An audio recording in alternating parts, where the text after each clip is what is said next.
Hai semuanya, perkenalkan nama saya Delia. Di sini saya akan menjelaskan tentang multimedia interaktif.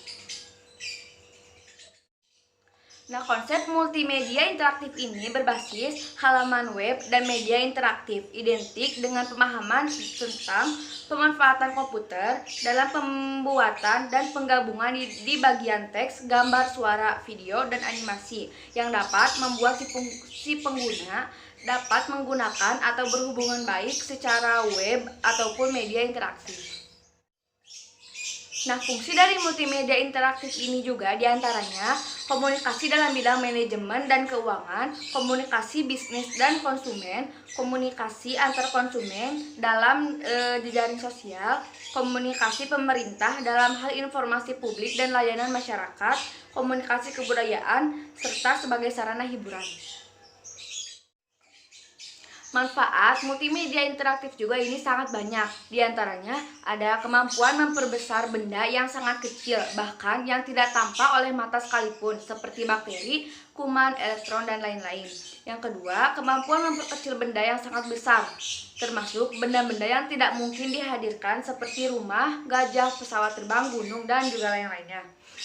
Yang ketiga, ada kemampuan menyajikan benda atau peristiwa yang kompleks dan rumit maupun berlangsung secara cepat dan lambat.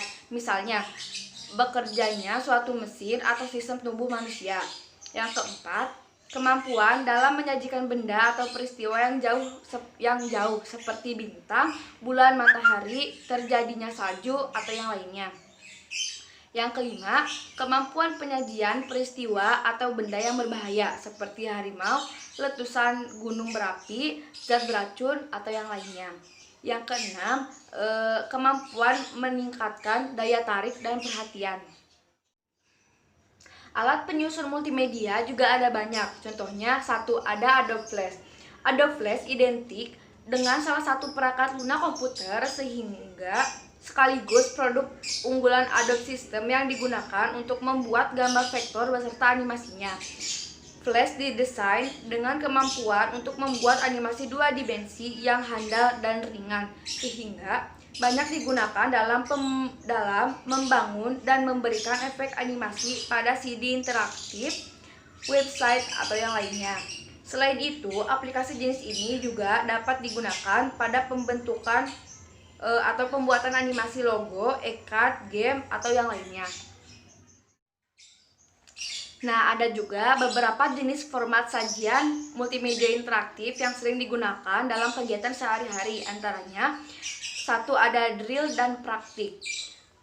Ini untuk melatih pengguna sehingga memiliki kemahiran dalam suatu keterampilan yang memperkuat penguasaan suatu konsep. Maka format drill dan praktik sangat diperlukan. Dalam hal ini, program menyediakan serangkaian pertanyaan atau soal yang akan ditampilkan secara acak, sehingga setiap kali digunakan maka pertanyaan yang tampil selalu berbeda atau minimal dalam kombinasi yang berbeda.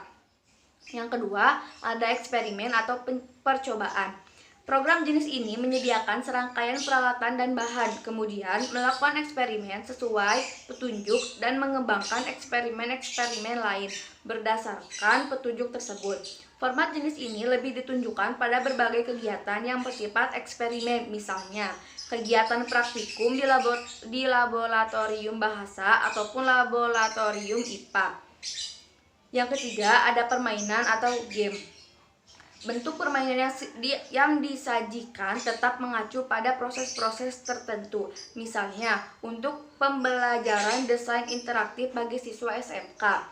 Dengan program berformat ini diharapkan terjadi aktivitas belajar dengan baik. Demikian, user yang bersangkutan merasa proses belajar sangat menyenangkan dan mudah dalam mempelajari pelajaran yang bersangkutan.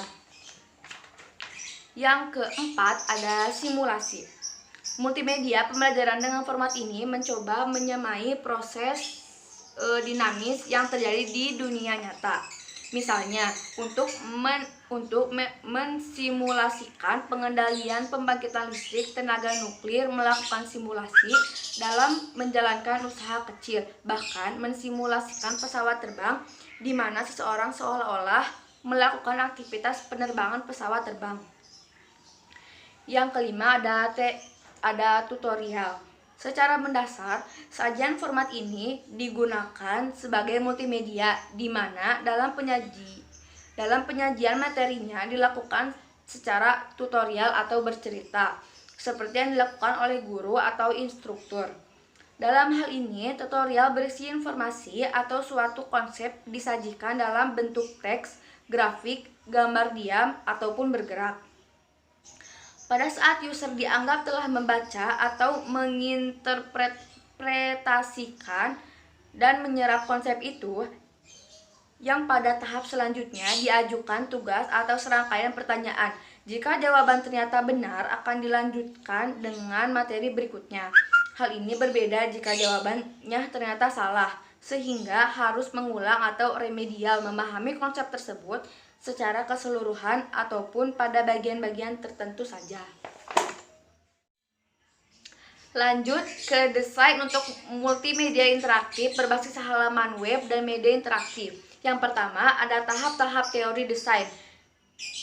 Di tahap-tahap ini ada tahap design treatment, ada tahap visual development phase, ada tahap programming phase, dan terakhir ada tahap testing phase. Nah, yang kedua ada tahap prinsip desain multimedia, warna dan elemen. Nah, dalam prinsip ini contohnya ada prinsip kesebandingan atau proporsi, ada prinsip penekanan, prinsip keseimbangan, prinsip irama, dan prinsip keselarasan. Yang terakhir ada prinsip kesatuan atau unity. Nah, jadi perkembangan desain digital ditandai dengan hadirnya berbagai jenis demo produk yang dikemas dalam media interaktif.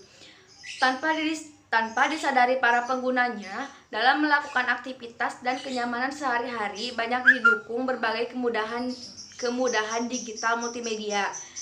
Misalnya, TV program, ponsel, media presentasi, internet, dan yang lainnya.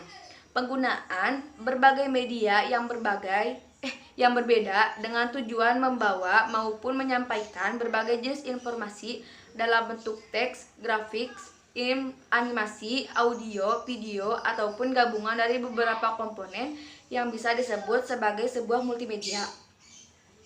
Multimedia dapat digunakan pada berbagai jenis bidang kehidupan, terutama ditunjang dalam perkembangan teknologi yang sangat pesat, menjadikan keberadaan multimedia selalu hadir dan menjadi kebutuhan setiap orang. Peralatan multimedia di masa sekarang bukan hanya seperangkat komputer saja, tetapi berbagai alat komunikasi seperti handphone sudah menjadi perangkat multimedia yang semakin canggih. Nah, jadi segitu saja yang bisa saya sampaikan. Maaf bila ada kekurangan. Terima kasih dan sampai jumpa di video selanjutnya. Bye-bye.